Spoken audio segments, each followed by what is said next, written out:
एक जिन और दुखी पेड़ की कहानी। एक बार की बात है, एक छोटे से गांव में एक रहस्यमय जंगल के भीतर एक पौराणिक पेड़ था जिसे ट्री ऑफ सारो यानी दुख का पेड़ के नाम से जाना जाता था। पेड़ की शाखाएं भारी मन से नीचे झुकी हुई थी क्योंकि उन्होंने उन सभी के दुख और दर्द को अवशोषित कर लिया था जो कि पास से गुजरते थे। इनकी आभा इतनी प्रबल थी कि यह चारों ओर की भूमि से उदासी को पीछे छोड़ते हुए खुशियों को बहा सकती थी। एक दिन राजू नाम का एक युवा यात्री गांव में पहुंचा। वह दुनिया के रहस्यों को उजागर करने और उन लोगों में खुशी लाने की तलाश में था जो इसके स्पर्श को भूल गए थे। राजू ने दुख के पेड़ और उसकी करामाती शक्तियों की कहानी सुनी थी और वह लोगों के लिए खुशी वापस लाने का एक तरीका खोजने के लिए दृढ़ था। अपनी प्रवृत्ति से प्रेरित होकर राजू ने एक बूढ़ी बुद्धिमान महिला की तलाश की जो गांव के बाहरी इलाके में एक छोटी झोपड़ी में रहती थी। वह एक बुद्धिमान महिला थी जिसने अपना पूरा जीवन जंगल की जादुई ताकतों का अध्ययन करने में बिताया था। अपनी आंखों में चमक के साथ उसने जंगल के भीतर रहने वाले एक जादुई जीन के बारे में एक उल्लेखनीय कहानी प्रकट की। किंवदंती के अनुसार जिन में इच्छाओं को पूरा करने और दुख को खुशी में बदलने की शक्ति थी। हालांकि जिन मायावी था और शायद ही कभी खुद को इंसान के सामने प्रकट करता था। कहा जाता है कि यह जंगल के भीतर एक छुपे हुए उपवन में रहता था जो जादुई बाधाओं की एक श्रृंखला द्वारा संरक्षित था।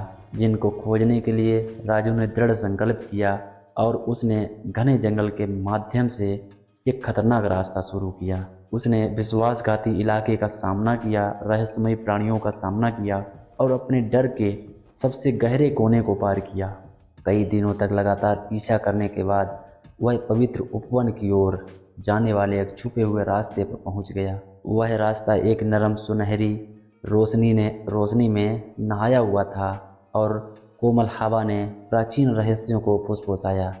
राजू उस रास्ते के केंद्र में एक शानदार ओक के पेड़ के पास पहुंचा और अपनी नसों के माध्यम से स्पंदित ऊर्जा की लहर महसूस की। जैसे ही वह पेड़ को छूने के लिए बाहर पहुंचा, उसके सामने एक झिलमिलाती आकृति जादुई जिन प्रकट हुआ। एक दयालु मुस्कान के साथ जिन ने उस लड़के राजू के शुद्ध हृदय और नेक खोज को स्वीकार किया। इसने समझाया कि दुख का वृक्ष सदियों से बोझिल था जो पास से गुजरने वालों की नकारात्मक भावनाओं को खिला रहा था। जिन ने खुलासा किया कि संतुलित बहाल करने की कुंजी खुद ग्रामीणों के दिल में है। जिन ने राजू को एक जगमगाती सुनहरी औषधि वाली शीशी भेंट की। इसमें खुशी का सार था जो गांव को त्रस्त करने वाले दुख का प्रतिकार करने में सक्षम था। राजू को ग्रामीणों के बीच औषधि बांटने का काम सौंपा गया जिससे उन्हें खुशी और क्षमा को गले लगाने के लिए प्रोत्साहित किया जा सके।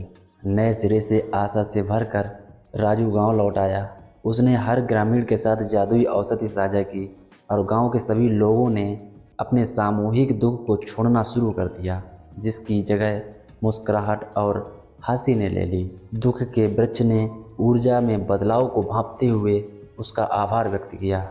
अब पेड़ की शाखाएं ऊपर उठने लगीं और जीवंत फूल खिल गए, एक नई जीवन शक्ति को विकीर्ण करते हुए। प्रकृति और मानवता के बीच एक सद्भाव बहाल करने से जंगल भी आनंदित हो गया। दोस्तों, ये एक जिन और पेड़ की कहानी आपको कैसी लगी, आप हमें कमेंट में ज़रूर बताएं और ऐसे ही रोचक कहानियों को सुनने के लिए आप हमारे चैनल को सब्सक्राइब करके अपना सपोर्ट ज़रूर करें। धन्यवाद।